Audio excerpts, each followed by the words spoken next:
Estresse crônico é uma das coisas mais maléficas para praticamente todos os tipos de transtorno psiquiátrico. O que normalmente acontece na clínica? Batata isso, batata. E tem um racional fisiológico por trás que a gente pode conversar. A pessoa chega na clínica hoje, e esse acho que é uma das melhores coisas que eu faço hoje, que eu mais me orgulho em fazer, é alertar a galera.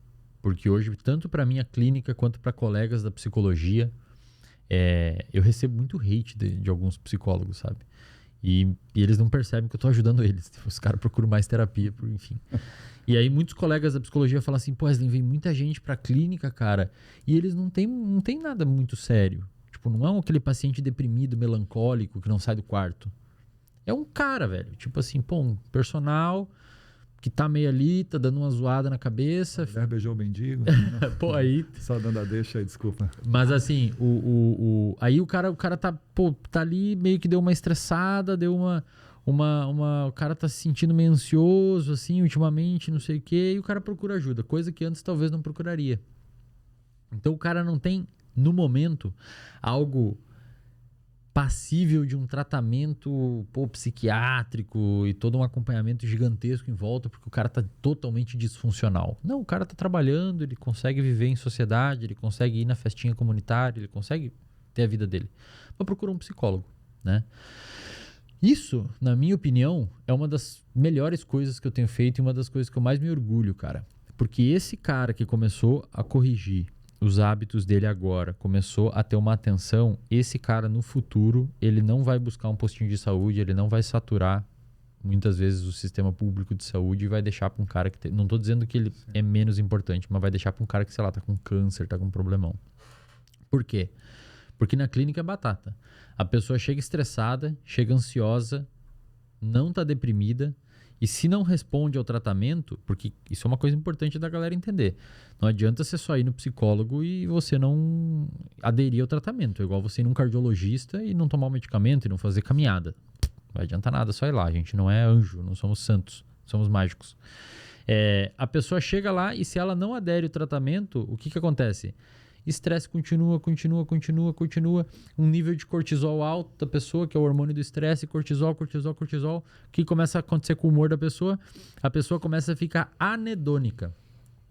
Ou seja, ela não sente mais prazer nas coisas que ela sentia. Ela não está deprimida. O humor dela tá ok. Mas ela não sente mais prazer. Então, a corrida não é mais legal. Ah, cara, tem que ir lá correr, que zoado. Putz, domingo. Antes era o principal dia da semana. Começa a dar migué no personal, falar, não tô numa vibe muito legal. Mas ela não tá deprimida. Ela só perdeu a capacidade de sentir prazer com as coisas que antes gostava. Só que isso mora um problemão.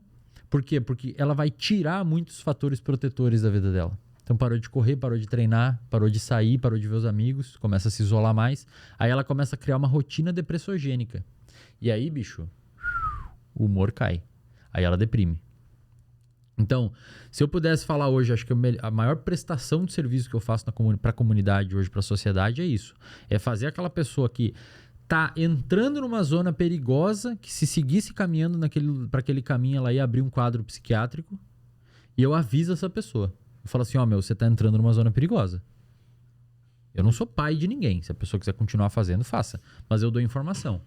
Eu falo assim, cara, se você seguir desse jeito, comendo mal, privação de sono, estressado, sem hobby, sem nada que te motiva, sem nenhum fator protetor, daqui 2-3 anos você vai deprimir, muito provavelmente. Por quê?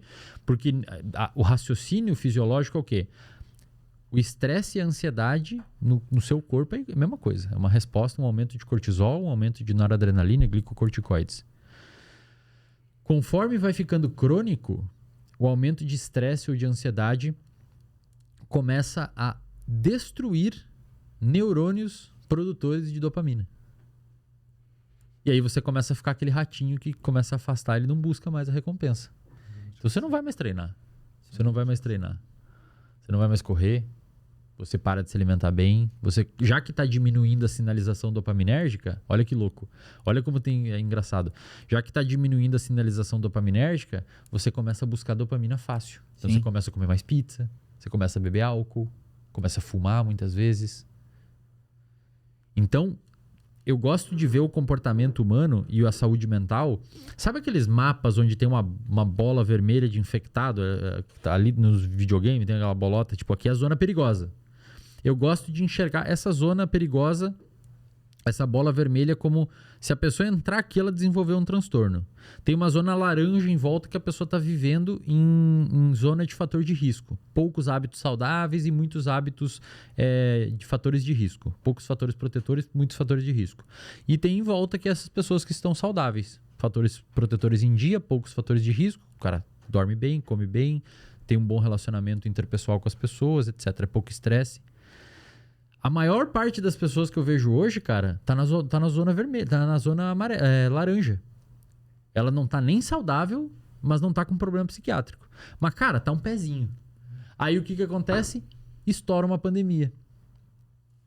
A pandemia fez o quê? Expandiu a zona vermelha. Por quê? Porque tirou de muitas pessoas fatores protetores. Então a pessoa, e eu não tô dizendo que não deveria ser feito, mas a academia fechou, a pessoa muitas vezes perdeu o trabalho, perdeu a sociabilidade. A pessoa, parou de ver os brother por um ano em casa, meio trancado, não foi mais pro escritório, começou no home office, meio que desorganizadão ali. Então a saúde mental tem que enxergar dessa forma. Existe uma zona vermelha, que são as pessoas que estão deprimidas, já abriram o quadro. Existe uma zona laranja, que são as pessoas que eles têm mais fator de risco e menos fator protetor. E existe a zona verde, que as pessoas têm mais fator protetor e menos fator de risco. O meu objetivo, cara, eu nem tenho muito como mexer aonde essas pessoas estão, porque eu tô na internet, eu não consigo acordar cedo e falar, vai se expor à luz ali. Eu tô na internet, eu falo isso para as pessoas. Quem escuta, escuta. Quem aplica, aplica. Mas o meu objetivo hoje na rede social, e vindo aqui nesses lugares conversar com vocês, é falar para a pessoa, cara, onde que você tá? Você tá em qual zona? Você tá na zona verde, na laranja ou na vermelha? Se você tá na laranja, e a maioria está na laranja, grande maioria tá na laranja. A pessoa tá ok e tal, mas não treina, come mal, às vezes se isola demais, não tem um grupo de pessoas em volta, uma rede de apoio que a gente chama. Se isola, às vezes, até da família, por bobagem, muitas vezes. E pouquíssimos fatores protetores. Muitos fatores de risco e poucos protetores. Então, essa consciência que é importante as pessoas ter do que está acontecendo no comportamento delas. Porque, tem coisas na saúde mental que elas são inegociáveis. Estresse crônico, por exemplo, não tem. Se você continuar estressado cronicamente, vai matar neurônio dopaminérgico e muito provavelmente você vai começar a desenvolver anedonia. E aí você desenvolve anedonia, se você continua perpetuando aquilo, você abre aqueles vários fatores de risco e para de treinar e para de correr e começa não sei o quê, e aí você começa a deprimir. Então, as pessoas têm que ter uma noção. Na minha opinião, cara, conhecimento é uma das coisas mais protetoras a nível de saúde mental e saúde física também.